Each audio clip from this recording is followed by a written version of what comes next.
Você sabia que você já é salvo? Talvez você nunca parou para pensar nisso. A Bíblia não contém erros. Efésios 2:8. Pois é pela graça que sois salvos, por meio da fé.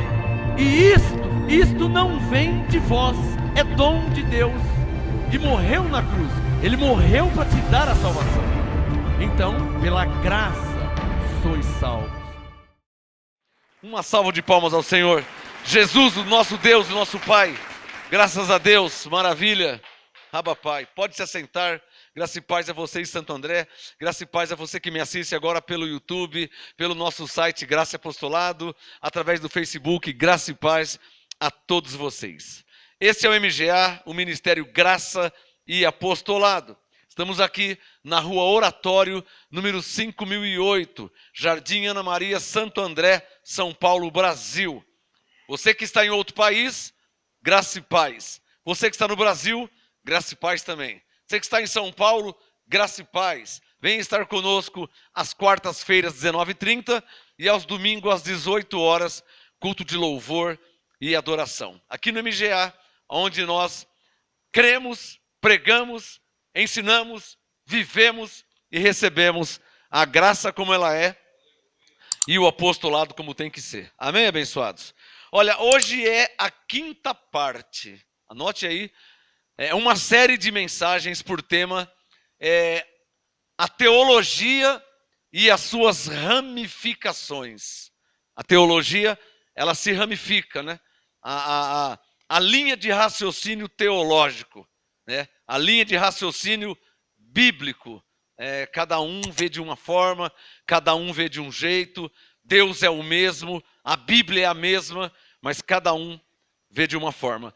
Há até de se entender, porque você vê que Pedro, Tiago e João viam de um modo e Paulo via de outro modo. Então, isso já vem da Bíblia já, né? Hoje é a quinta parte do tema, a teologia e as suas ramificações. Você que não ouviu ainda ou não assistiu às partes anteriores, entra no nosso site www.graceapostolado.com. Graca, sem o C cedilha. graceapostolado.com. Quando abrir a página inicial, clica no link A Teologia e as suas ramificações. Aí você vai assistir gratuitamente parte 1, parte 2, parte 3, parte 4. Ou então, no nosso canal no YouTube. No YouTube procura por Ministério Graça e Apostolado. Se inscreva no nosso canal, compartilhe as ministrações, dá um joinha lá, dá um like para divulgação, para o crescimento do Evangelho da Graça em toda a terra. Tá? Você pode assistir também direto pelo nosso canal no YouTube, procurando por Ministério Graça e Apostolado. Não se esqueça de se inscrever, ativa o sininho, compartilha, dá um joinha lá para a divulgação da graça. Amém? Hoje é a quinta parte do tema, a teologia e as suas ramificações. Hoje eu quero falar sobre prosperidade. Na parte 1, parte 2, parte 3 e parte 4, eu já falei sobre batismo, já falei sobre predestinação, sobre a falsa doutrina do livre-arbítrio. Já falei também um pouco sobre demonologia, né? Que nós somos o templo do Espírito Santo. É impossível um cristão, um crente, uma ovelha ter um demônio. Isso é impossível. Porque Paulo disse que não tem comunhão a luz e as trevas. Jesus disse que nós somos ovelhas. Paulo disse que nós somos o templo do Espírito Santo que provém de Deus, né? A luz e as trevas não ficam juntos. Então isso já foi explicado, né? Hoje eu quero falar sobre prosperidade. E dando tempo, se der tempo, vou falar sobre mais 2 assuntos. Tá? Vamos ver aí. Primeiro eu quero falar sobre prosperidade. Como que nós vemos e como que a Bíblia fala sobre prosperidade. O que a Bíblia fala sobre prosperidade? Porque o tema, a teologia e as suas ramificações. Inventaram igrejas, até a teologia da prosperidade. Criaram-se igrejas onde a pessoa, se ela não for próspera, se ela não for rica, se ela não for empresária, então Deus não está na vida dela. E isso é uma heresia, né? Porque uma coisa não tem nada a ver com a outra. Mas existem igrejas assim, que é a famosa teologia da prosperidade. Mas o que a Bíblia fala sobre prosperidade? Prosperidade é bíblico? Claro que é. A Bíblia fala de prosperidade. Mas como que é a real, a genuína, a verdadeira prosperidade? Vamos começar no primeiro livro da Bíblia, Gênesis, capítulo 26. Abre a sua Bíblia aí, vamos ver, logo no começo da Bíblia, o que a Bíblia fala sobre prosperidade. Prosperidade é bíblico? É bíblico. Mas há excessos, abusos sobre a doutrina da prosperidade. A prosperidade é bíblica, é algo divino, é algo que vem de Deus. Mas ela não pode ser barganhada. Eu faço isso para que Deus faça aquilo. E se Deus não me fizer, então eu saio da igreja, eu abandono Deus. Então, aí já começa a entrar em exageros doutrinários. Vamos ver o que a Bíblia diz em Gênesis 26. O nosso parâmetro é a Bíblia. Porque se estiver escrito, eu creio. Gênesis 26, quem já achou, diga amém. Verso 12. Gênesis 26, versículo 12. Acompanha comigo a leitura. Semeou Isaac naquela terra. Gênesis 26, 12. Olha, eu não vou ter tempo de falar sobre tudo sobre a prosperidade. Senão eu teria que mexer com Abraão, né? Que é antes de Isaac, é o pai de Isaac. Eu vou ter que fazer um breve resumo para você ter uma ideia, uma noção. Se você for mexer com Abraão, eu vou falar um pouquinho de Abraão, só um minuto. Porque todo o assunto da Bíblia, ele vai de Gênesis a Apocalipse. Todo o assunto. Então, se eu for pegar todo o assunto, o tamanho que vai ser a pregação. Então, consegue entender? Se eu for falar sobre salvação, vai de Gênesis a Apocalipse. Se eu for falar sobre anjos, vai de Gênesis a Apocalipse. Se eu vou falar sobre justificação. Então, todo o assunto da Bíblia ele é muito longo, é extenso. Então, a gente pega alguns textos para te dar uma ideia, para você ter noção, tá? Gênesis 26, 12. Semeou Isaac naquela terra e no mesmo ano recolheu 100 vezes mais, porque o Senhor o abençoava. Vamos fazer uma análise sintática. Na língua portuguesa, existe uma teoria chamada análise sintática, onde você analisa a frase, a oração. Vamos ver. Gênesis 26, 12. Semeou Isaac naquela terra. O que Isaac fez? Semeou. E no mesmo ano recolheu 100 vezes mais. O que aconteceu com Isaac no mesmo ano? Recolheu 100 vezes mais. Porque o Senhor o abençoava. Por que Isaac recolheu 100 vezes mais no mesmo ano? Porque o Senhor o abençoava. O que nós fizemos? Uma análise sintática. A análise sintática consiste em você ler o texto e o mesmo texto te responde. Você quer ver? Semeou Isaac naquela terra. O que Isaac fez? Semeou. E no mesmo ano recolheu 100 vezes mais. O que aconteceu com Isaac no mesmo ano? Recolheu 100 vezes mais. Por que o Isaac colheu 100 vezes mais? Porque o Senhor abençoava. Saímos do texto? Não. Ficamos nele. Nós só analisamos a fundo. É isso essa que é a verdadeira teologia. Sem dar interpretações. Ficou claro? Escreva aí, ó. A verdadeira teologia, ela vem do Espírito Santo. Sem interpretações. O tema de hoje, a teologia, quando eu digo a teologia tradicional.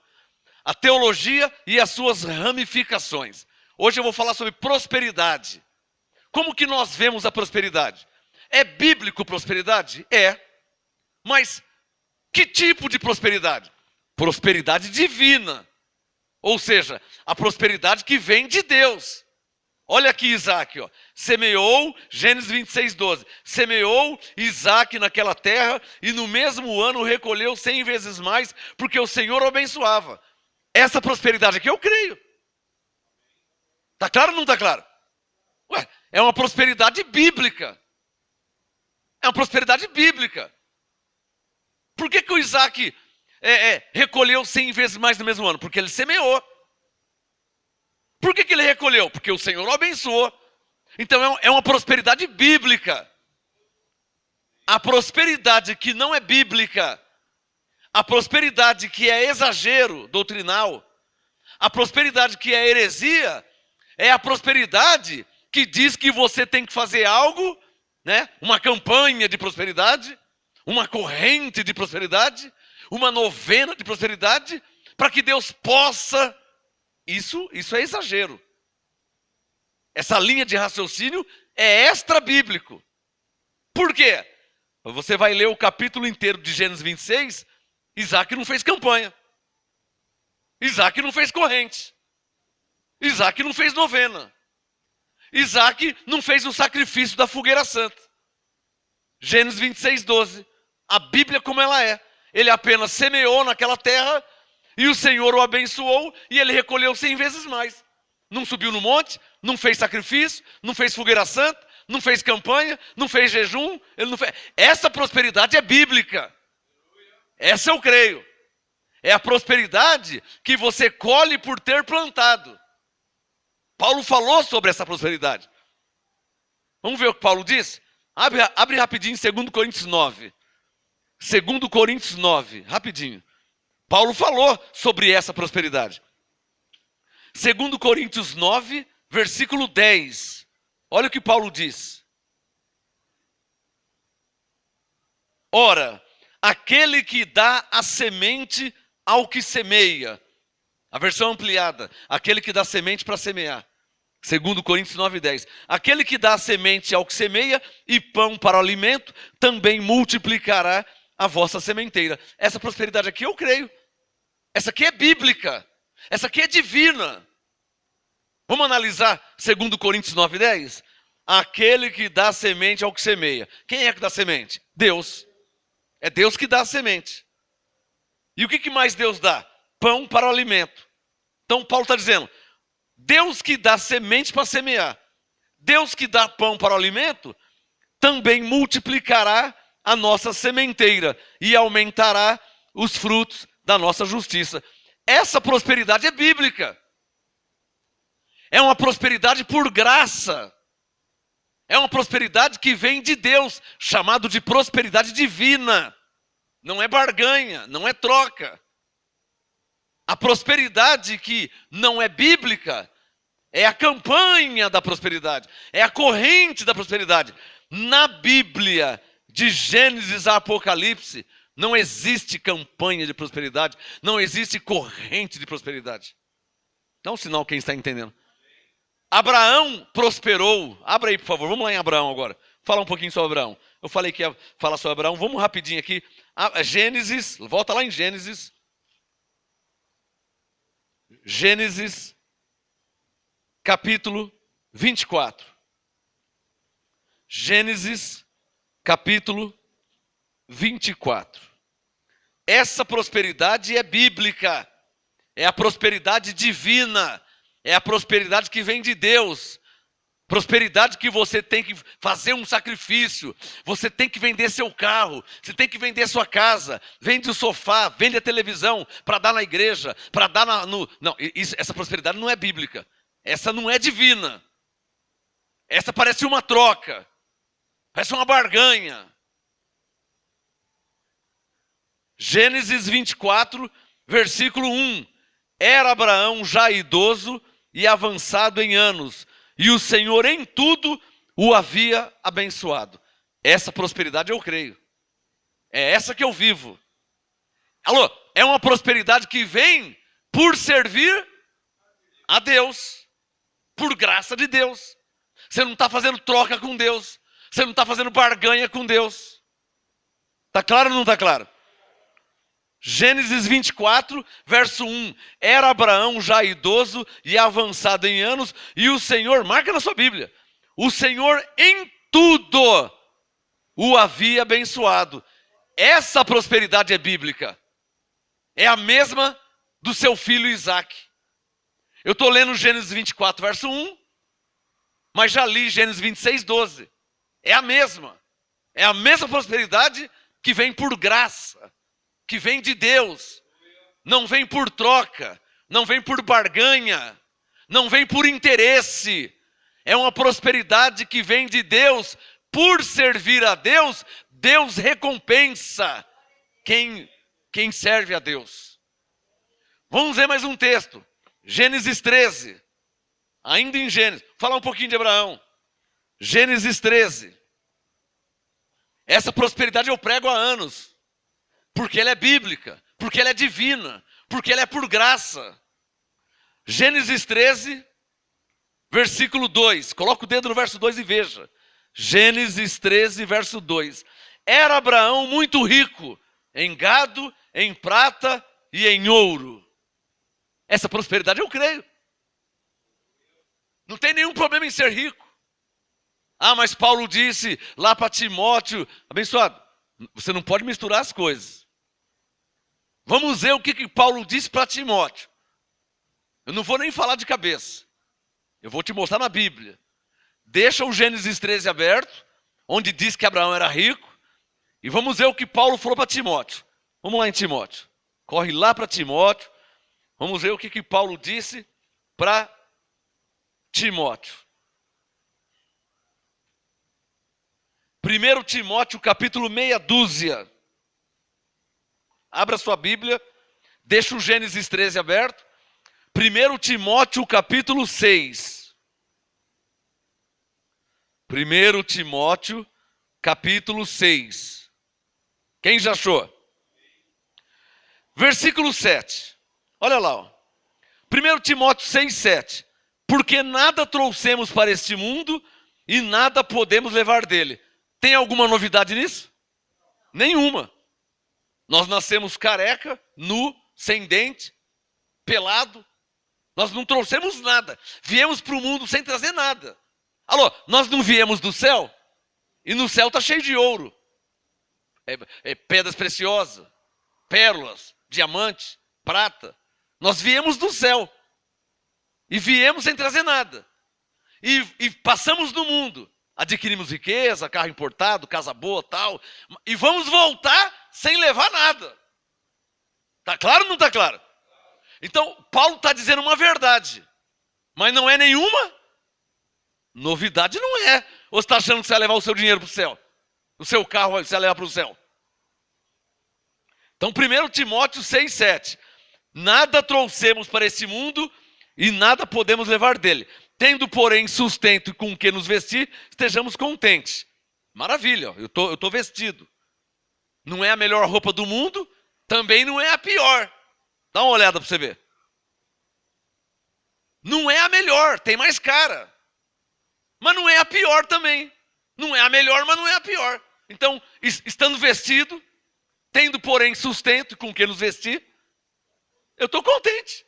Se vir uma melhor, melhor. Se não vir, eu continuo servindo a Deus. Está claro? Coloque o seu dedo no versículo 9. 1 Timóteo 6, 9. Olha o que Paulo diz. Mas os que querem ficar ricos. Para aí. Não tem nenhum problema em ser rico. Diga, porque Abraão era rico. Isaac era rico. Jacó era rico. José era rico. Davi era rico. Salomão era rico.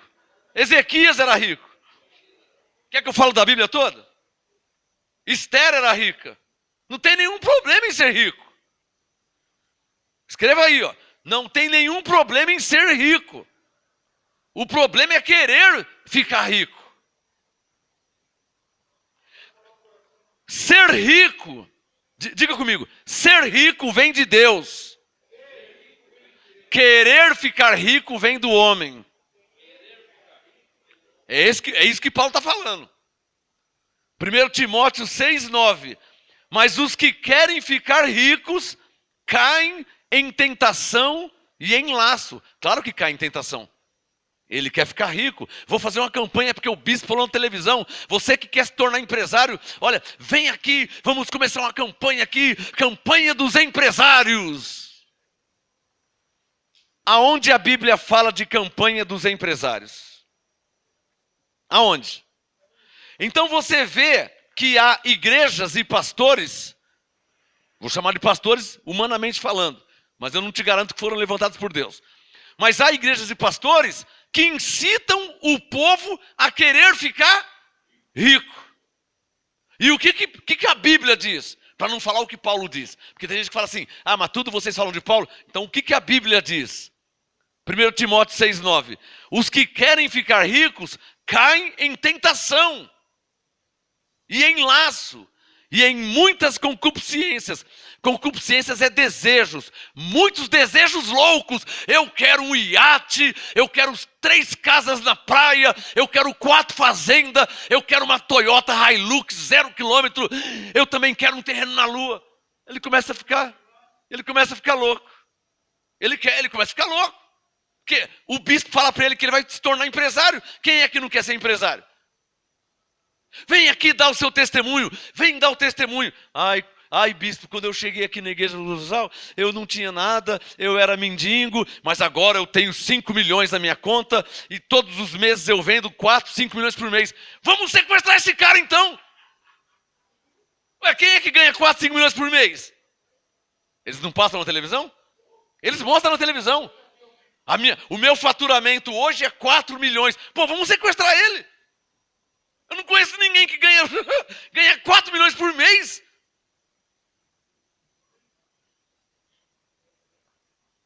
Primeiro Timóteo 6,9. Os que querem ficar ricos caem em tentação e em laço, e em muitos desejos loucos, nocivos, os quais submergem os homens na ruína e perdição. Perdição, esquece de Deus, porque agora o coração vai estar na riqueza, né? Iate, apartamentos, fazendas, não tem nenhum problema ter iate, tá?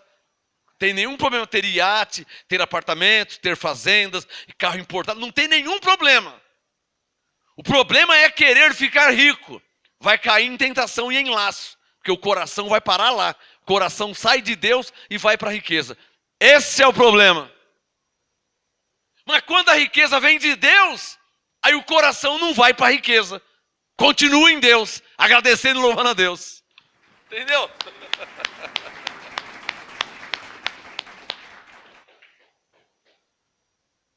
Ruína. 1 Timóteo 6,9. Os quais submergem os homens na ruína. Eu já vi, eu conheci, eu vi com os meus olhos. Alguém que era pobre, ganhou na loteria, ficou milionário, passou alguns anos, voltou a ser pobre. Pior do que estava antes de ganhar na loteria. O que é isso aí?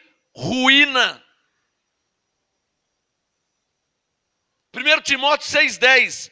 Porque o amor do dinheiro. Alô, Abraão era rico. Gênesis 13,2. Está aqui, ó. Gênesis 13,2. Era Abraão muito rico. Eu falei para você não fechar, né? Confere lá, ó.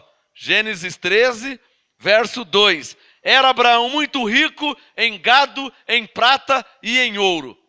Apóstolo, mas Paulo está falando de quem quer ficar rico. Só que ele não tem nada a ver com Abraão, abençoado. Abraão era rico, era abençoado, era próspero, uma prosperidade divina. Jó era rico, Jó era próspero. Jó 42, verso 10. Mudou o Senhor a sorte de Jó e deu o Senhor a Jó o dobro de tudo que ele antes possuía. Jó era rico. Mas Jó 1 era reto, temente a Deus, se desviava do mal. Então não tem nenhum problema em ser rico. Rico feito por Deus. Não os que vão atrás de riqueza. Me dá um sinal quem está entendendo a diferença. Diga, não tem nenhum problema em ser rico. No livro de Atos, está escrito que havia mulheres nobres, de alta posição, que receberam a graça e o apostolado e seguiam a Paulo. Em Lucas mostra mulheres que serviam a Jesus com seus bens. Eram mulheres ricas. Não tem nenhum problema em ser rico. Ser rico não é o problema. O problema é querer ser rico. Parece que é a mesma coisa, mas não é. Ser rico é uma bênção. O problema é querer ficar rico. Porque aí é humano, é terreno, é carnal. Aí cai em laço, cai em tentação. Porque você quer, mexe com a sua carne. Mas quando a riqueza vem de Deus, é uma bênção. Foi com Abraão, foi com Isaac, foi com Jacó, foi com José, foi com Davi, foi com Salomão, foi com Jó. Quando a riqueza vem de Deus, você não está buscando ela vem de Deus por graça. O que Deus disse para Salomão? Salomão, pede-me o que queres que eu te dê. O Salomão pensou.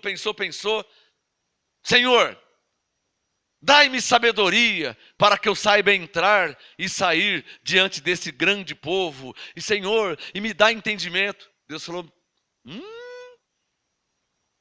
bela coisa pediste, hein? Olha, Salomão, como não me pediste riqueza, ouro e nem a morte dos teus inimigos, como você não me pediu riqueza nem nada, riqueza e tesouro e ouro te serão acrescentados. Sem pedir, é uma riqueza, é uma prosperidade que vem de Deus, por graça. Essa eu creio, essa é bíblica. Por barganha e troca não, campanha e corrente não. Está claro ou não está claro? Essa é a prosperidade divina. Essa é a que vem de Deus. Então, a teologia e as suas ramificações. Essa é a prosperidade bíblica. Todos os homens da Bíblia prosperaram, todos. Do primeiro até o último, todos prosperaram. Agora, na Bíblia também mostra pessoas que foram, igual Geazi, servo de Eliseu, que foram atrás de riquezas e se lascou. O Geazi se lascou. Ao invés de riqueza, ele teve foi lepra. Ele adquiriu lepra sobre a vida dele. Então, a prosperidade bíblica é aquela que vem por graça de Deus. A prosperidade que os homens inventaram, a teologia da prosperidade, essa não é bíblica, essa é maldita, essa não é bendita, é maldita. Por quê? Porque os que querem ficar ricos, 1 Timóteo 6,9, os que querem ficar ricos caem em laço, caem em tentação, ruína e perdição. Verso 10, porque o dinheiro é a raiz de todos os males. E aí, já tira o coração de Deus e coloca o coração em Mamon. Então, a prosperidade que os homens inventaram, a teologia da prosperidade, não é algo que vem de Deus. Usam a Bíblia distorcidamente, mas não é algo que vem de Deus. Pelo contrário, eles criaram uma religião onde o homem só busca riquezas. Tem ou não tem igrejas assim? Não se busca Deus, não se ensina a Bíblia, não se ensina a se converter, não prega a Cristo, mas ensina a pessoa, incita a pessoa a se tornar rica, a buscar riquezas, carro importado, apartamento, fazenda, e depois dão supostos testemunhos. Olha, depois que eu cheguei aqui na igreja, eu cheguei mendigo, mas agora eu estou com 3 carros, eu tenho 2 fazendas, e não fala de Cristo, e não exalta Deus. É como que um comércio, só contando, só falando de riqueza. É notória a diferença da prosperidade que vem de Deus para a prosperidade que vem através de comércio, barganhas religiosas. É ou não é verdade? Estão entendendo? Prosperidade é bíblico, tá? Eu vou parar por aqui porque eu tenho outros assuntos. Se eu for mostrar tudo sobre prosperidade, mais um texto, vamos ver o que Paulo falou? 2 Coríntios 8. Eu te mostrar que prosperidade é bíblico, mas não a prosperidade de corrente, de campanha, de sacrifício, de subir no monte, de fazer fogueira santa. Não, isso aí não. Essa é inventada pelos homens. Essa não é aprovada por Deus. 2 Coríntios 8, vamos ver o que Paulo diz para mim mudar de assunto, que eu tenho mais 2 assuntos para falar ainda hoje, hein? Eu vim para falar 3 assuntos. O primeiro, prosperidade. Daqui a pouco eu vou falar outro assunto. 2 Coríntios 8, olha como que a prosperidade é algo bíblico. 2 Coríntios 8, verso 9, olha o que Paulo diz. Só um ou outro texto, que se eu for falar de todos os textos, eu vou ter que falar um assunto só sobre isso. 2 Coríntios 8, 9, Paulo diz: pois já conheceis o quê? A graça de nosso Senhor Jesus Cristo, que sendo rico, por amor de vós, se fez pobre, para que pela sua pobreza vos tornasseis ricos. Isso aqui vem de Deus. Não tem nada a ver com campanha, não tem nada a ver com corrente, não tem nada a ver com fogueira santa, não tem nada a ver com novena, com sacrifício. Isso aqui vem de Deus. Diga, Deus quis. Diga, sendo rico, por amor de nós, se fez pobre, para que pela sua pobreza nos tornássemos ricos. Diga, isso vem de Deus. Tá claro? Nós não buscamos isso. Por isso que Paulo disse, 2 Coríntios 8:9, pois já conheceis a graça. Isso aqui é graça. Ser rico por graça de Deus. Vou falar mais uma vez para ficar claro. Não tem nenhum problema em ser rico, hein? Ter carro importado, ter casa boa, casa com piscina, apartamento, mansão, fazer, não tem nenhum problema. Contanto que isso tenha vindo de Deus. E não da soberba, do orgulho, da altivez, da presunção do homem, da barganha, do interesse. Porque Jesus disse que muitos procuravam ele por causa do pão que perecia, porque ele multiplicou os pães e os peixes. Então em João 6, ele foi obrigado a exortar aquelas pessoas e dizer, trabalha pelo pão que permanece para a vida eterna, e não pelo pão que perece. Essas igrejas de prosperidade aí, só trabalham atrás do pão que perece, só de coisas perecíveis. Escreva e guarde essa frase. A prosperidade bíblica é a prosperidade que vem de Deus por graça. Está claro ou não está claro? Por graça. Pastor, eu estou trabalhando, estou semeando e Deus me deu uma casa, apareceu um negócio. Ah, é diferente. É diferente. Pastor, você sabe que eu sirvo a Deus todo o meu coração há muitos anos e olha o que Deus me preparou. Ah, é diferente. Você não está fazendo barganha com Deus. Estou fazendo 7 semanas aqui para que eu possa comprar uma fazenda. Não, abençoado. Sirva a Deus de todo o seu coração, sem interesse. E por graça, Deus nos dá gratuitamente todas as coisas. É o que Paulo diz. Sirva a Deus. Mais um texto para terminar esse assunto de prosperidade. Eu estou resumindo, tá? 2 Coríntios 9, mais um texto. Ainda Paulo. São muitos os textos, tá? Mas estou te mostrando a linha de raciocínio. O tema, a teologia e as suas ramificações. Linhas de raciocínios. Tem pessoas que criaram, inventaram igreja para os pobres vender sofá, vender a casa, vender apartamento, para dar tudo para a igreja, para que Deus possa. A Bíblia não ensina isso, hein?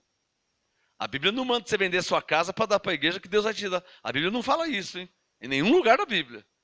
Ah, mas lá em Atos, eles vendiam as propriedades, depositavam aos pés dos apóstolos. Eles faziam isso porque queriam semear. Não era por interesse nenhum. Está claro ou não está claro? Não tinha nenhum interesse. Ah, de sorte que vendiam suas propriedades e depositavam o preço aos pés dos apóstolos. Isso aqui era uma comunidade. Vou vender minha casa, vou ajudar meu irmão. E ajudava o irmão. Eu vou vender meu carro, vou semear. Não tinha interesse. Não era uma campanha, não era uma corrente. Atos 2:44. Todos os que criam estavam juntos e tinham tudo em comum. Era um mover que havia lá na igreja primitiva. Não era campanha, não era corrente. Vendiam suas propriedades, depositavam aos pés dos apóstolos, com temor, para o crescimento do evangelho. Não era, eu estou vendendo minha casa porque Deus vai me dar 3 fazendas. 3 fazendas é pinga, abençoado. 2 Coríntios 9, para terminar esse assunto que eu vou entrar em outro. 2 Coríntios 9, coloca aqui o dedo, no versículo 8. 2 Coríntios 9, 8. Deus é poderoso. Para quê? Para fazer abundar em nós toda graça. Você está percebendo que o assunto aqui, tudo é por graça. Não é por corrente, não é por campanha, não é por jejum, não é por esforço, não é por sacrifício, não é por subir no monte, não é por fogueira santa. Nada disso, é tudo por graça. O que quer dizer por graça? Deus quis dar, Deus quer dar. Abraão não fez campanha, Abraão não fez corrente. Grave isso, Gênesis 13:2, era Abraão muito rico em ouro, em prata, em gado. Ele nunca fez campanha, nunca fez corrente. Deus quis dar para ele. Ele servia a Deus, ele era fiel a Deus, Deus quis dar e deu. Não tem nenhum problema nisso. Está claro ou não está claro? 2 Coríntios 9, 8. Deus é poderoso para fazer abundar em vós toda a graça, a fim de que tendo sempre, isso aqui é prosperidade, tá vendo? A fim de que tendo sempre, em tudo, toda suficiência, abundeis em toda boa obra. Isso aqui é prosperidade. Tendo sempre é prosperidade. Mas veja que Deus é poderoso para fazer abundar em nós a sua graça. Está claro ou não está claro? Olha o verso 11 para terminar. 2 Coríntios 9, 11. Em tudo sereis o quê? Enriquecidos. Então, Paulo cria na prosperidade. A prosperidade, ela é bíblica, de Gênesis a Apocalipse. Agora, é preciso tomar cuidado com algumas ramificações da prosperidade, com algumas linhas da teologia. Até inventaram a teologia da prosperidade. Essa não é bíblica, ainda que usam a Bíblia. Usam textos, né? As igrejas das campanhas, eles usam a Bíblia, usam um texto. Mas você vai ler o texto, Josué não fez campanha, Moisés não fez campanha, Davi, Salomão, Jeremias. Não existe campanha na Bíblia. Não existe corrente na Bíblia. Isso não existe. Está claro ou não está claro? Criado pelos homens. Nunca, ninguém, nem uma pessoa na Bíblia nunca fez campanha, corrente de alguma coisa, para que Deus pudesse dar. Isso não existe na Bíblia. Isso foi criado pelo homem. Quem é que está entendendo? Agora, existe na Bíblia você orar a Deus, crer nele, aguardar por fé e Deus te recompensar. Isso é Hebreus 11. Ele é galardoador daqueles que o buscam. Uma outra versão, recompensador daqueles que o buscam. Hebreus 11, verso 6. Isso existe. Você orar a Deus, você crer em Deus, você esperar em Deus. Isso existe. Por fé, por graça. Está claro ou não está claro? Isso é bíblico. Essa é a prosperidade que vem de Deus. Chamada de prosperidade divina. Amém, abençoado? Uma salva de palmas ao Senhor, que eu vou mudar de assunto. Então a prosperidade, ela é bíblica, e em toda a Bíblia nós vemos pessoas que prosperaram, que é muito diferente de campanha e de corrente e de sacrifícios que inventaram nas igrejas da lei aí. Ficou claro para vocês? Vamos mudar de assunto agora? Hoje é a quinta parte do tema, a teologia e as suas ramificações. Quinta parte. Já falei sobre batismo, falei sobre predestinação, sobre o falso livre-arbítrio, demonologia. Agora falei sobre prosperidade, um resumo. Quero falar sobre cura. A teologia e as suas ramificações. Vamos falar sobre cura. O que a Bíblia fala sobre cura? Tem gente que não crê mais em cura. Testemunho de Jeová não crê em cura. Alguns evangélicos tradicionais chegam ao absurdo de falar que Deus não cura mais, que Jesus não cura mais. Isso é uma heresia, hein? Isso é um absurdo, isso é uma aberração. Por que falam isso? Mas ele curou em Mateus, ele curou em Marcos, ele curou lá em Lucas, em João, mostra que ele curou muitos leprosos, curou paralítico, curou. Ele curou quando ele estava na terra, agora ele não está mais na terra. Eles falam isso. Mas para desmascarar essa heresia, eu tenho um texto. Hebreus 13:8 diz que Jesus Cristo é o mesmo ontem, hoje e eternamente. Se ele é o mesmo, ele é o mesmo. Está claro ou não está claro? Ou o mesmo quer dizer que é diferente? Diga comigo, Hebreus 13:8. Diga, está escrito. Jesus Cristo é o mesmo ontem, hoje e eternamente. Se ele é o mesmo, ele é o mesmo. Simples. Ele é o mesmo. Ele não mudou. Ele é o mesmo. Aí alguém vai dizer assim, mas lá em Mateus, lá em Marcos, era preciso ter fé para ser curado. E hoje você acha que é como? Abre em Hebreus 11, por favor. Leia comigo Hebreus 11. Como que você acha que é hoje? Não mudou nada, irmão. A única diferença é que lá em Mateus e em Marcos, ele estava andando na terra. E todos que receberam a cura, receberam por fé. Ele falava, vai em paz, a tua fé te salvou. Ele nunca falou, vai em paz, a tua campanha te curou. Ele nunca disse, vai em paz, a tua corrente te curou. A tua novena, o teu sacrifício. A tua fogueira santa te curou. Não, ele fala, vai em paz, a tua fé te curou. Ou seja, a vida da fé, ela sempre foi, é e sempre será. Paulo disse em Coríntios 13 que permanecem três. Três coisas permanecem: a fé, a esperança e o amor. Então diga comigo, a fé permanece. O que diz Marcos 9:23? Tudo é possível ao que? Ao que crê. Então Marcos 9:23, Jesus diz, se tudo é possível ao que crê, Coríntios 13, e a fé permanece, então pela fé você pode ser curado. Está claro ou não está claro? Vamos ver Hebreus 11. O que diz Hebreus 11? A Bíblia é clara. Só não pode ficar querendo inventar moda, né? Hebreus 11.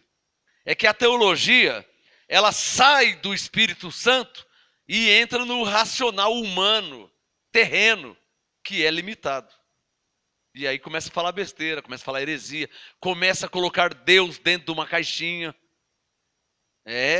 Pega um Deus, não, Deus não faz isso não. Não, isso não é de Deus não. E começa a colocar Deus numa caixinha.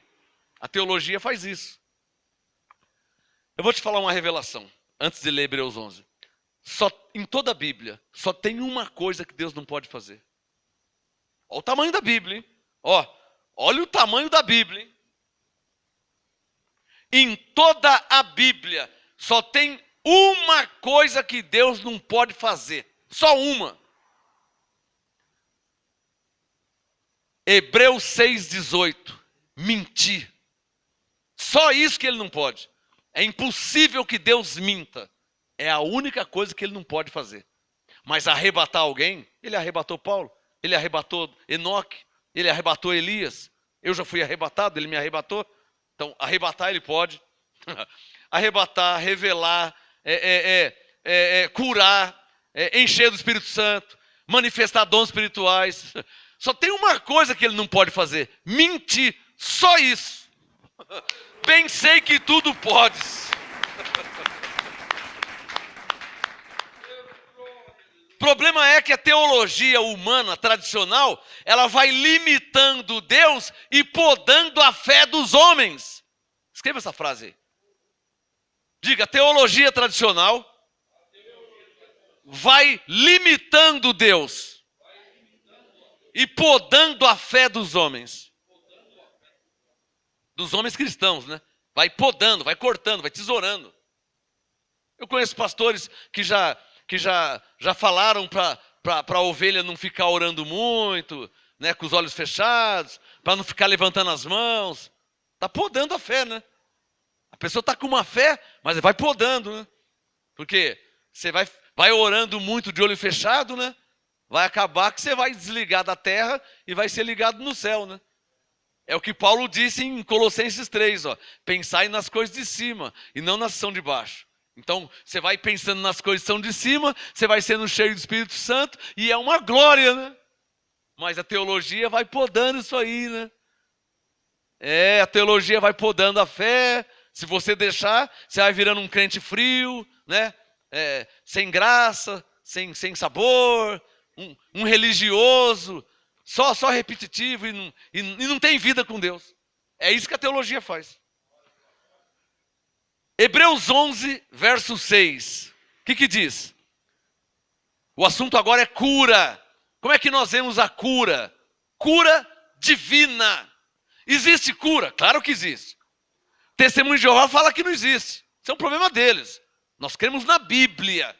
Até a Bíblia deles, porque a Bíblia deles fala a mesma coisa que a nossa. Tá bom?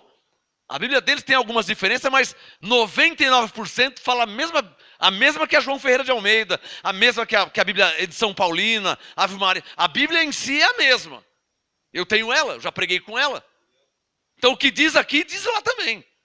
É uma questão de visão, de como eles veem.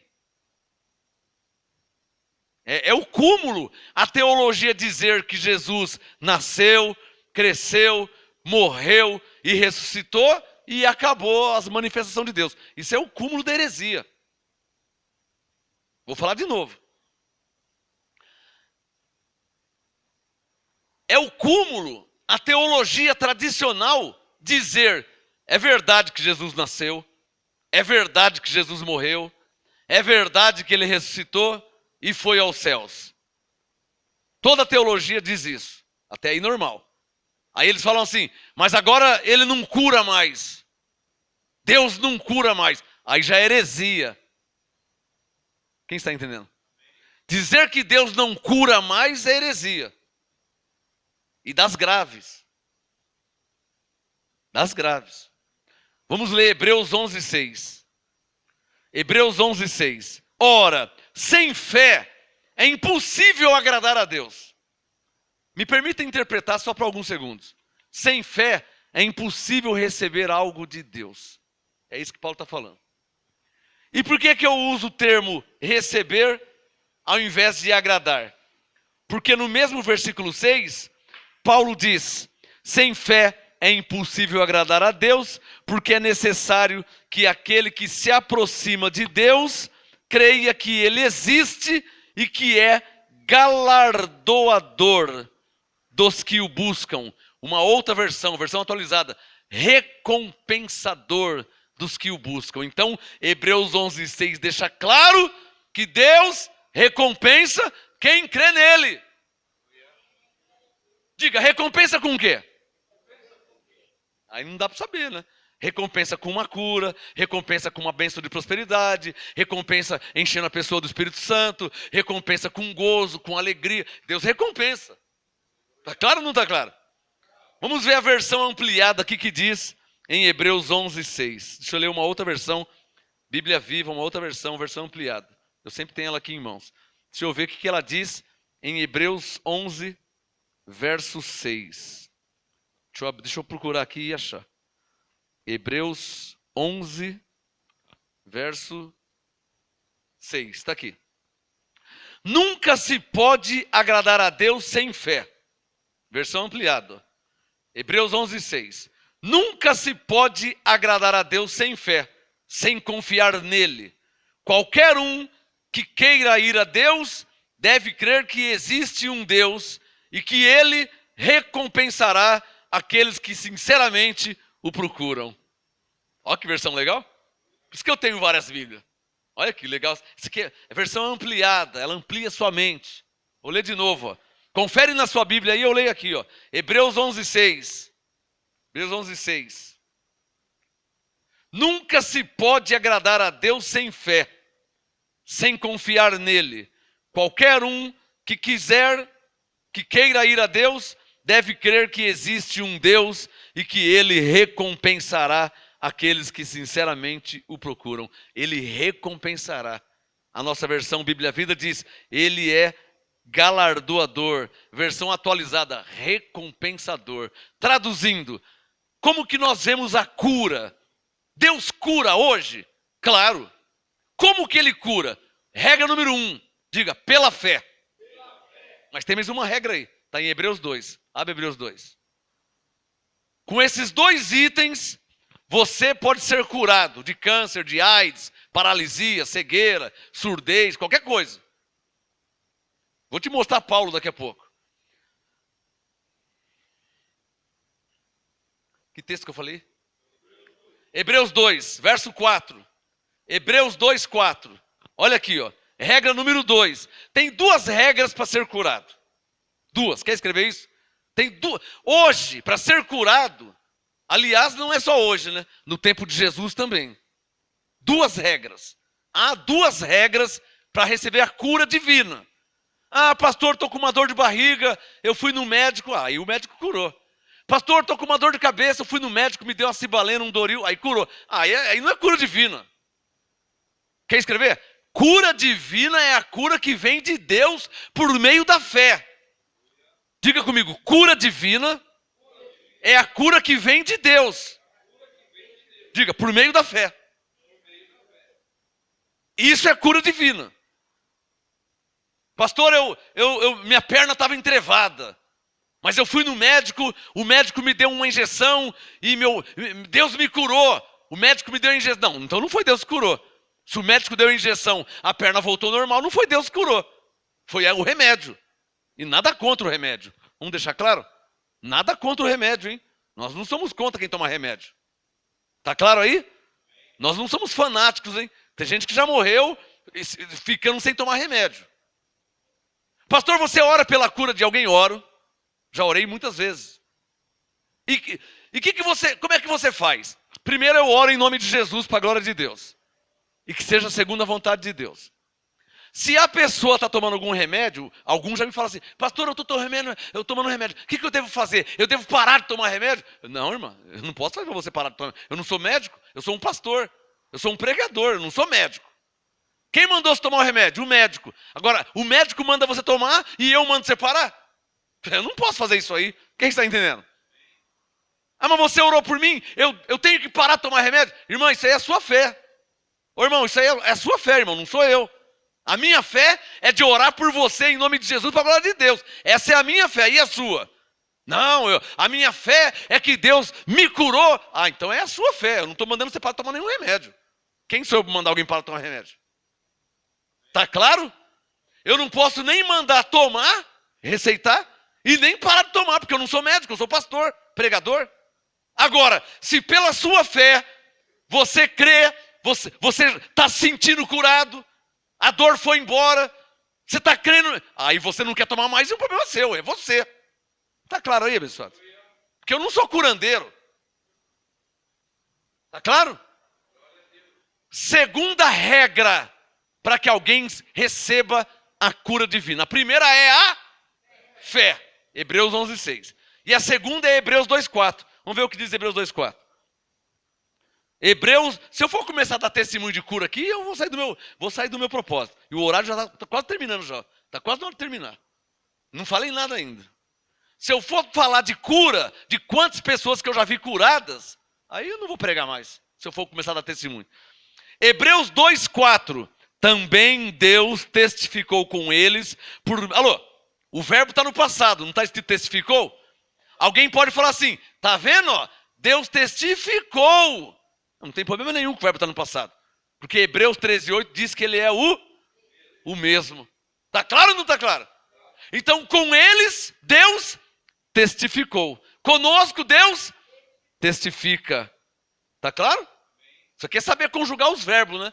Hebreus 2:4. Com eles, no passado, Deus testificou. Com eles. E com nós, Deus testifica. É igual Romanos 8:16. O mesmo Espírito testifica no presente. Está claro, abençoado? Porque Deus é o mesmo. Alô, nós não estamos aqui lendo uma história sobre Deus, hein? Ah, um dia Deus. Ah, um dia Deus. Um dia Deus. Nós não estamos aqui só lendo uma história sobre Deus. Graças a Deus que existe Hebreus 13:8, que deixa claro que Deus é o mesmo. Porque se ele não fosse o mesmo, por que eu ia servir a Deus hoje se ele não é mais o mesmo? Se ele parou de ser Deus, se ele deixou de ser Deus, ele se aposentou de ser Deus. Então não vale a pena, não tem lógica servir a Deus se ele já não é mais o mesmo. Uma salva de palmas a ele porque ele é o mesmo.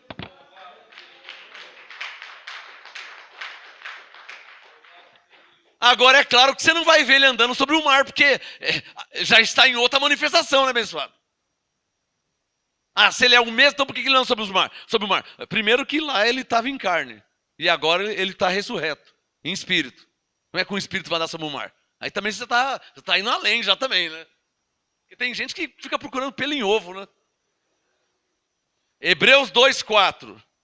Também Deus testificou com eles por meio de sinais, prodígios. Olha o que Deus faz, hein? Deus testifica por meio de sinais, prodígios, vários milagres e dons do Espírito Santo. Olha o segredo, olha a regra. Distribuídos segundo a sua vontade. Ficou claro? Então, você pode escrever aí, ó. Para que alguém receba hoje a cura divina, que é uma cura que vem de Deus por meio da fé, necessita de 2 itens. 2 pontos. Primeiro, a fé, Hebreus 11:6. Porque sem fé é impossível receber algo de Deus. Segundo, Hebreus 2:4. A vontade de Deus. Entra a vontade de Deus. Está claro ou não está claro? Diga comigo, a fé e a vontade de Deus. Por isso que aquele homem que foi até Jesus, ele falou assim, Senhor, era um leproso. Ele falou, Senhor, se quiseres, podes me tornar limpo. Quem lembra? Lembra? Por que ele falou se quiseres? Porque escreva isso, no âmbito da cura divina, ou seja, a cura que vem de Deus, necessita a vontade de Deus. Porque é uma cura que vem dele. Está claro ou não está claro? Por isso que o leproso foi até Jesus e disse, Senhor, se quiseres, podes me tornar limpo. Sabe o que Jesus disse? Quero ser limpo. Está claro ou não está claro? Então Jesus ali, quando ele disse quero ser limpo, ele estava falando por Deus. Está claro ou não está claro? Porque em João 10 ele disse eu e o Pai somos um. Então quando ele disse quero ser limpo, ele estava falando por Deus. Então eu posso falar uma coisa. Se a cura divina depende da fé e da vontade de Deus, é mais de meio caminho andado. Porque Jesus disse, eu quero ser limpo, ser curado. Tudo é possível ao que crê. Está precisando de cura? Vai atrás da cura. Mas não é indo fazer campanha, corrente, sacrifício, subidas no monte. Não, não é isso. Fogueira santa, não é isso aí não. Ah, mas você diz para ir atrás da cura. Vai atrás da cura, irmã. Começa a ler a Bíblia e ver quantas curas Jesus realizou. Deus, tanto no Velho Testamento como no Novo Testamento. Porque no Velho Testamento até ressuscitou morto. Através de Elias, de Eliseu. Houve curas no Velho Testamento e no Novo também. Então, vai atrás da cura. Encha seu espírito, seu coração, sua mente com textos que mostram o poder de Deus, a grandeza de Deus, que Ele cura, que Ele é o mesmo. Encha-se de textos, creia neles e comece a orar. Senhor, está escrito, eu creio, eu recebo por fé, para a Tua glória, em nome de Jesus que eu estou curado. Isaías 53 diz, 1 Pedro tal diz, e está escrito, apóstolo Paulo, começa a confessar, começa a orar. Por fé, a cura se materializa no seu corpo mortal. É o que Paulo disse em Romanos 8:11. Se o Espírito que ressuscitou a Jesus dentre os mortos habita em você, esse mesmo Espírito vivificará o seu corpo mortal pelo Espírito que em vós habita. O que Paulo quis dizer? Ora, se Jesus estava morto e o Espírito Santo ressuscitou um corpo morto, imagina um corpo que não está morto ainda. Romanos 8:11. Está claro ou não está claro? Isso é Bíblia. Isso é fé. Então diga comigo, para receber uma cura divina, faz assim, ó, é preciso a fé se unir com a vontade de Deus. Porque tudo é segundo a vontade de Deus, não é segundo a minha vontade. Se fosse segundo a minha vontade, não teria mais nenhum doente na terra. Fosse segundo a minha vontade, não teria mais prostituição, não teria mais bandido, assaltante, ladrão, se fosse segundo a minha vontade. Está claro aí? Mais 10 minutos, vamos mudar de assunto. O tema de hoje, hein? A teologia e as suas ramificações. Eu nem falei nada sobre cura, né? Deixa eu mostrar um texto de cura aqui com Paulo. Abre em Atos 28. Atos 28 é Paulo com a igreja. Atos 28, nem deu para falar muito, mas só um resumo. Atos 28, para te passar a ideia que o importante é você entender que Deus é o mesmo, tá? Atos 28. Deixa eu ler aqui, senão para mim ficar em paz com o Espírito Santo. Atos 28. Tem muitos textos, tá? Esse aqui é só mais um. Atos 28, versículo 7. Atos 28, verso 7. Próximo daquele lugar, havia umas terras que pertenciam a Públio, o principal da ilha, o qual nos recebeu e hospedou bondosamente por 3 dias. É Lucas relatando. O pai dele, o pai de Públio, estava de cama, doente, com febre e desinteria. O negócio estava feio para o homem lá, hein? Tá vendo? Ó, febre, doente, febre 40 graus, sei lá, e desentiria, diarreia. Atos 28, verso 8. Paulo foi vê-lo e tendo orado, o que Paulo fez? Tendo orado, impôs-lhe as mãos. Tem gente que até hoje não entende sobre impor as mãos em graça. Diz que é um rudimento, que não precisa. É que você não conhece a Bíblia, tá? Eu tenho uma apostila sobre impor as mãos. Eu tenho um estudo só sobre imposição de mãos. Tem 2 tipos de imposição de mãos na Bíblia. A Bíblia fala de 2 tipos. A imposição de mãos para abençoar alguém que se tornou um rudimento, porque nós já somos abençoados em Cristo. Efésios 1:3. Essa é desnecessária. Mas a imposição de mãos é para uma ministração pastoral, né? Uma ordenação pastoral, a imposição de mãos por uma manifestação do Espírito Santo, que foi o caso com Paulo aqui em Atos 28. Essa permanece. Essa depende de uma manifestação de Deus. Está claro ou não está claro? Então, uma coisa é uma coisa, outra coisa é outra coisa. Tem que ter conhecimento, né? E não generalizar e pegar e achar que todo caqui é tomate. Ou que todo tomate é caqui. Não é. Uma coisa é uma coisa, outra coisa é outra coisa. Tem que ter conhecimento para saber o que está falando. Porque tem muita gente falando besteira hoje, né? A graça se espalhou muito, ela está na internet toda, e tem um monte, como diz um profeta aí, está cheio de videozinhos, né? Cheio de heresia. Alguns que ouviram 2, 3 vezes já acham que é apóstolo, e já está saindo por aí ensinando, e dá comida com veneno, e está matando um monte de gente também ao mesmo tempo, né? Felizmente isso está acontecendo. Estão escandalizando, estão blasfemando, estão falando aberrações, porque cresceu desenfreado, né? O ministério gasto apostolado não. Aqui cresce com ordem, com decência, com organização. Mas eu não tenho controle por toda a internet, né? Eu não tenho controle por todo o Facebook. Os crentes cresceram desordenadamente e agora se acham que sabe tudo da graça, né? Pega um textinho, um versículo e fica condenando os outros, fica pondo condenação, fala um monte de besteira. Lamentavelmente está assim nos nossos dias. Em 1997, quando éramos só 4 ministérios, não era assim. Tinha organização, tinha ordem. Mas hoje não dá para segurar mais. A internet se alastrou. E a graça, graças a Deus, Paulo disse de um modo ou de outro, chegou a muitos. É verdade que a rede foi lançada no mar. Lembra que Jesus disse? Que o reino de Deus semelhante a um homem que lançou a rede. A rede foi lançada no mar e trouxe muitas espécies de peixe, né? Só que junto com esses peixes tem peixe ruim também, né? Tem peixe que escandaliza os outros, tem peixe que fala besteira, tem peixe que não tem conhecimento e acha que já é o rei da cocada preta. Então, a rede trouxe muitos peixes. Mas está escrito que os anjos separam os peixes bons dos peixes ruins, né? Quem recebe? Está escrito.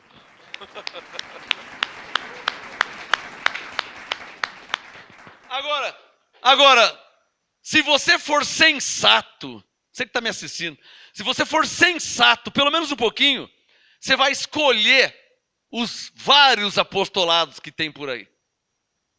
Se você for sensato, você vai parar, vai comparar, vai pensar, vai olhar, vai analisar, vai orar a Deus, vai consultar o Espírito Santo. Porque tem muita gente falando besteira, hein? Falando exageros, falando aberrações, falando heresias. Está cheio. Facebook e YouTube está cheio de pregadores, entre aspas, da graça, falando aberrações, falando besteira, falando heresia, falando palavras sem fundamento. Está cheio. Vê lá que comida você está comendo, hein? Vê lá, hein? Vê lá. Eu sou responsável pelo que eu prego e ensino, não pelo que falam por aí. Tá? Ficou claro? Sou responsável pelo que eu prego e ensino, não pelo que falam por aí. O que estão falando por aí, tem até vergonha de falar aqui.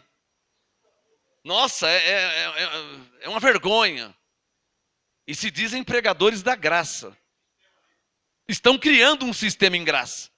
E vamos deixar claro? Estão criando um sistema em graça. E quero deixar claro, nós do MGA não vamos fazer parte. Não fazemos parte e nem vamos fazer. Amém, abençoados? Estão criando um sistema em graça aí. Nós não fazemos parte. Estamos fora disso aí. Amém?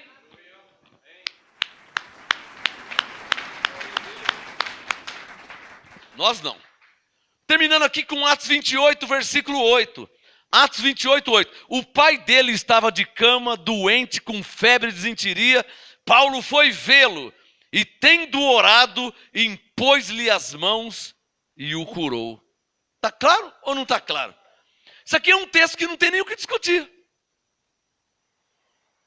Eu vou discutir o que um texto? Primeiro que é bíblico. Está escrito que Paulo impôs as mãos. Está escrito que Paulo o curou. Ou seja, que ele ficou curado. Eu não vou ter tempo, mas tem muito mais texto. Muito, está recheado. Mas o lema é crer na Bíblia, crer no que está escrito. Eu não posso mudar. Eu não posso ficar com conversinha. Não, sabe o que é? É que aqui. Eu não posso mudar. Está escrito, acabou. Amém, abençoado? Está escrito, acabou. Se tiver escrito, eu creio. É simples assim. Atos 28 era a igreja, os eleitos, os predestinados, o povo de Deus, a igreja. E Paulo, numa ministração evangelística, foi numa ilha e tinha um homem lá que estava doente. Paulo orou por ele, pôs a mão e ele ficou curado. Qual o problema? E Jesus já tinha ressuscitado e ido para o céu faz tempo. E aí? O testemunho de Jeová dirá o quê? Não, hoje não tem mais cura. Como não tem? Por quê? Não, porque Jesus não está mais entre nós. Mas também não estava aqui em Atos 28. Já tinha ido embora. Então, Atos 28 e século 21 é a mesma coisa. Está claro? Atos 28, Jesus subiu aos céus em Atos 1. O anjo apareceu e falou, olha, esse que vocês estão vendo subir, há de vir, ele está subindo. Atos 1. Aqui é Atos 28. Ele já tinha subido aos céus. Então como é que eu posso falar que Deus não cura hoje, porque Jesus não está mais entre nós? Mas em Atos 28 também não estava. E por aí vai. Né? Vamos terminar com... Eu vim falar três assuntos, mas não vai dar tempo. O horário está em cima já. Então, de 3 eu falei 2. Né? Eu falei sobre prosperidade divina. Diga, prosperidade divina. E falei também sobre cura, né? Tudo é um pouquinho só, né? Não dá para falar... se eu for falar muito, aí eu vou ter que fazer uma série sobre cura, né? Uma série sobre prosperidade. Então tem que ficar apertando, porque o horário não dá tempo, vocês têm que trabalhar amanhã. Então, nós estamos na terra ainda, né? Vamos terminar com Romanos 8. Eu citei aqui, mas eu quero ler. O tema de hoje é uma série de pregações, a teologia e as suas ramificações. Quer ouvir as partes anteriores? Hoje foi a 5ª parte. 4, 3, 2, 1. Entra no nosso site www.graciaapostolado.com, vai abrir a página inicial, clica no link A Teologia e as suas ramificações. Aí você vai assistir gratuitamente a parte 1, parte 2, parte 3, parte 4, e hoje foi a 5ª parte. Assim você vai crescer com fundamento, acompanhando na sua Bíblia. Amém? Vamos terminar com Romanos 8, 11. Eu citei aqui, mas o Espírito Santo diz para mim terminar com essa palavra aqui. Romanos 8, 11. Se o Espírito, Paulo falando, se o Espírito maiúsculo, Espírito Santo, se o Espírito daquele que dentre os mortos ressuscitou a Jesus habita em vós, você é um crente, você é uma ovelha de Jesus, então o Espírito Santo habita em você. Você está doente, tem uma doença e uma enfermidade, mas o Espírito Santo habita em você? Olha uma promessa aqui, ó. Romanos 8, 11. Se o Espírito daquele que dentre os mortos ressuscitou a Jesus habita em vós, aquele que dentre os mortos ressuscitou a Cristo Jesus, vivificará, ou seja, dará vida, vivificará também os vossos corpos mortais. Ó Paulo falando de cura divina. Sem campanha, sem corrente, sem fogueira santa, sem jejum. Só pelo Espírito Santo habitar em nós. Não é que ele está dizendo? Se o Espírito habita em você, habita ou não habita? Dá um sinal se o Espírito habita em você. Romanos 8, 11. Se o Espírito daquele que dentre os mortos ressuscitou a Jesus habita em vós, aquele que dentre os mortos ressuscitou a Cristo Jesus vivificará também os vossos corpos mortais. Como que ele vai fazer isso? Pelo seu Espírito que em nós habita. Aí, Paulo está dizendo, porque o Espírito Santo habita em nós, ele vai vivificando o nosso corpo mortal. Só porque ele habita em nós.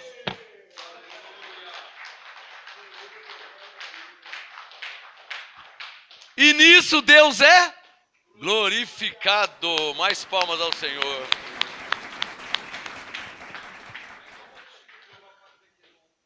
E na Bíblia deles tem Romanos 8, 11. Olha, eu vou continuar na próxima ministração, hein? Não está terminando não, que eu não vou falar mais assuntos. Eu tenho mais assuntos, hein? Eu tenho uns assuntos aí que vai arrepiar até a unha. Calma aí que eu vou chegar lá, tá bom? Deixa eu mostrar para você o meu quarto livro, meu lançamento. Você que não tem ainda, foi lançado oficialmente domingo passado, dia 9 de fevereiro de 2020. Esse é o meu quarto livro série Graça e Apostolado, volume 4. Se você não tem ainda, me chama aí no Facebook, entra no nosso canal no YouTube, Ministério Graça e Apostolado, ou nos grupos MGA de WhatsApp, e eu te envio pelos correios, tá? Você me manda uma semente e eu te envio pelos correios. Hoje é quarta-feira, segunda e ontem e hoje, todos os dias indo nos correios colocar. Os livros já estão indo para o Brasil todo, tá bom? Então, série Graça e Apostolado, volume 4, lançamento, tá fresquinho, tá? Saiu agora. Os assuntos desse livro: a soberania de Deus, não somos como Moisés e a salvação eterna do cristão. A salvação eterna do cristão. Peça já o seu, edição limitada, tá? Não vende em banca de jornal, não vende em nenhuma livraria evangélica no mundo, não vende. É produção independente do ministério. Olha aqui o nosso slogan: Ministério Graça e Apostolado, produção independente. Então, não adianta procurar em nenhuma livraria na terra, não tem. Só se você pegar o seu e deu para eles vender. Porque não vem. É produção independente do MGA. Então, você que não tem ainda, me chama aí no WhatsApp, me chama aí no Facebook e eu te envio pelos correios. Lançamento, série Graça e Apostolado, volume 4. Amém, abençoado? Uma salva de palmas ao Senhor para terminar essa ministração. E até domingo, até domingo.